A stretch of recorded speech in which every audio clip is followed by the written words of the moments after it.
I'm sorry. I know some people's sensibilities. I respect and appreciate that. But right now, with all due respect, we're walking down a damn different path. We're fighting fire with fire, and we're going to punch these sons of in the mouth. Want to really see something that said, take a look at what happened. Hey. Why this beat so cold? We will make America proud again. And you try to kill our we will make America wealthy again. And yes, together, we will make America great again. But boy, oh boy, oh boy, I couldn't wait to get into this. They running everybody out of California. People are done with California. These politicians, these Democrats. It gets worse and worse and worse for the Democrat Party. I tell you, Gavin Newsom, it's just complete laughable to even mention any president or in that category. It's just a laughing stock to mention him when it comes to being a future president. And I mean, just look at California. Just look what's going on down there. Let's pull the analytics out. Let's pull the stat sheets out. Yeah, it's pretty terrible. But hey, let's go and show you what people are saying on the ground. To California, this is getting fucking embarrassing because in this state, we have businesses packing up and getting the fuck out of here because of the taxes. We are handing out commercial driver's license to illegal aliens so they can drive 18-wheelers. Highest homeless population. I mean, this man has been campaigning for his whole fucking life that he's going to reduce the homelessness in LA, which is really weird because I remember before he went in office, you could actually go to Venice Beach and there wasn't a fucking sea of homeless tents. Are we in a psyop? Because why is it I'm seeing everywhere people are like, we stand with Gavin Newsom. Californians stand with Gavin Newsom. Oh, fourth world's largest economy. It's just like, I don't even know what to say anymore because my jaw is on the floor. Like, this man is just constantly talking about Trump. Yeah, Trump. You know, that's all. The gaslighting, the fear-mongering, the same propaganda, the same rhetoric. Trump. You must hate Trump. Trump's destroying the country. Unconstitutional. Unpresidential. Our democracy is under attack. Oh, our cinnamon sugar democracy. Oh, our democracy. Oh, wake up, America, wake up. Getting fucking bizarre. I think he's down somewhere in a basement and he hasn't slept and he's going through a manic episode. He's like, Trump, and like twitching and stuff like the fucking walking. Fuck you! Bye. Gavin Newsom just said this to Bed Bath & Beyond. It's crazy enough if I say it. Can you imagine being the governor, which is almost the like little p president, right, of California, and saying that to a business? If you're a business owner like I am, I want to say, you buy Newsom. Go fuck yourself. I will make sure that you never become president. Not just because you're a Trump wannabe. I mean, flattery. The flattery here, all the caps lock, you ain't Trump. This man might say, go fuck yourself to North Korea. He might say, go fuck yourself to Iran and to the open border and all the homeless, drugs, and lawlessness. But he sure as shit wouldn't say that to a business. I really don't understand if maybe you're just doing this as a gag and you really have no intention of being president whatsoever. But people like me and people like Spencer Pratt and Chad Bianco, who's running, will do a really good job making sure that everywhere else in the country, they get past your slithery snake, beguiling, nasty little attitude. When you look past the spray tan and the hair gel and the shiny white teeth, there's nothing but the devil sitting there. So fuck you! Bye. I don't know what liberal needs to hear this, but Gavin Newsom is not going to meme his way into becoming president of the United States. I mean, you guys just tried this during the election. You guys tried to turn Kamala Harris into a meme and tried to make her so popular that people would want her to be the president.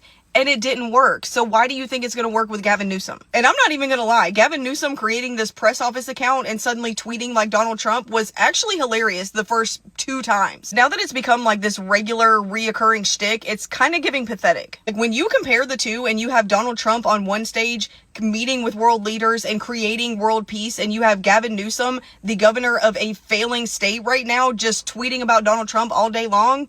Like, tell me which one is more productive. It just seems right now like the Democratic Party is trying so hard to pander to Gen Z and to use their type of humor to try to relate to them. And honestly, it's giving unprofessional, it's giving immature, and it's giving childish. And honestly, when you have the cabinet of a Republican president that is filled with former Democrats, and you have people like Chris Cuomo, who came from a family of Democrats, saying that the Democratic Party is dead, it's time for you guys to start reevaluating where you are at. Because the last time I checked, being able to make memes and being attractive are not qualifiers for being president of the United States. And if you are considering voting for Gavin Newsom just because you think he's hot, I am questioning if you should be even voting at all. And the sad part is that Gavin Newsom is probably not even as funny as you guys think he is, because somebody ran his tweets through some AI detectors and found out that there is about a 90-something% chance that his tweets were written by AI. Being funny is not going to win you the presidency. Making memes is not going to win you the presidency. And being attractive is definitely not enough to win you the presidency. At some point, you guys are going to have to start giving people something to work with. You got to have some actual qualifiers that make you qualified to become the president of the United States. Because eventually, Gen Z is going to grow up too, and they're going to start seeing right through you just like the rest of us did. Also, I just wanted to throw this in because I know somebody is going to make this comment, okay? The difference with Donald Trump is that he can tweet endlessly all day long about everything that he feels, and he can still manage to get things done that are productive. You guys can't. With the Democrats, it's either make fun of Donald Trump or protest everything that he does or do your job. It can't be both, evidently. And you guys are failing at making fun of Donald Trump, so you need to go back to doing your job. When we tell you Gavin Newsom is stealing from Californians, he is absolutely 100% stealing from Californians.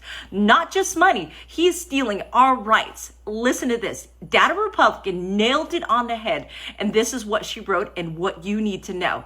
In 2010, California voters passed Prop 20 by a landslide, 62-38, to take redistricting out of politicians' hands and enshrined it in Independent Citizens Commission in our state constitution.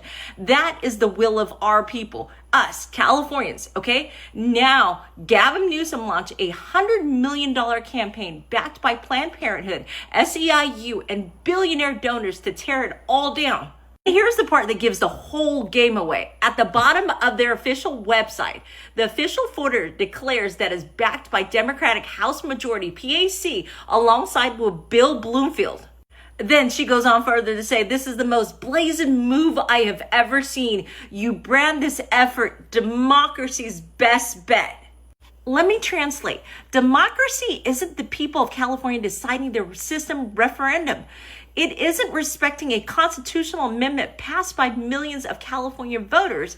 Democracy here means whatever preserves democratic control of Congress. It means Washington party bosses get to decide California's interests. When citizens limits partisans' power, you call it undemocratic. When insiders spend $100 million to claw the power back, you call it democracy. Gavin Newsom, you aren't a defender of democracy. You are a subversive of democracy. Just want to remind everybody that Gavin Newsom said that we were too in debt, too much of a deficit in this state to fund Prop 36, but is willing to spend $250 million on a special election that's going to disenfranchise 40% of the voters here in this state. $250 million for a special election to redraw maps. The low end estimate for funding Prop 36 was $250 million. Instead of funding a voter-approved measure that we already passed, that was supposed to curb crime, instead we're going to focus on all of that money being spent on a special election that the majority of people don't even want, based on the whims of Republicans in another state. Newsom, we have issues here at home. Number one in homelessness, number one in unemployment. Number one in child poverty. We have fires currently raging in the South. Sewage crisis between San Diego and Tijuana. You're not taking care of it. Trump federalized DC. He needs to federalize this entire fucking state. I tell you, everybody's calling for Trump. Everybody's calling for Trump, and they're done with you Democrats. Y'all done ran them out the door. Yeah, and this is all generations. People are sick of y'all, and they say to hell with Gavin Newsom. So I'll tell you, a laughing stock when they mention Gavin Newsom as a potential president. I tell you. And we seen what the fire victims say. What happened to the money, huh? What happened to the donations? You know, politicians laughing and smiling. People headed off to the bank, huh? Yeah. A disgrace what's going on down there in California. And as you can see, people are sick and tired of this crap, man. And they're going to continue to call it out and expose it. And I'm here for it. Or we just need to separate county secession. We need to split the state up. Y'all better be getting fired up, getting ready to gear up, and vote no on this special election. My message is, Gavin Newsom, I am going to expose you for the complete fraud that you are, the liar that you are, and you will never, ever be the president of this country. You will never do to the rest of the country what you have done to California. California's problems are completely caused by California government. We have the greatest businesses, we have the greatest people, we have the greatest business minds, the greatest innovators, the greatest creators, the greatest entrepreneurs in the country. We have the fourth largest economy that is artificially propped up to be something good. And the thing that is preventing us from being great, from achieving that California dream that that I came here for, the only thing preventing us is government.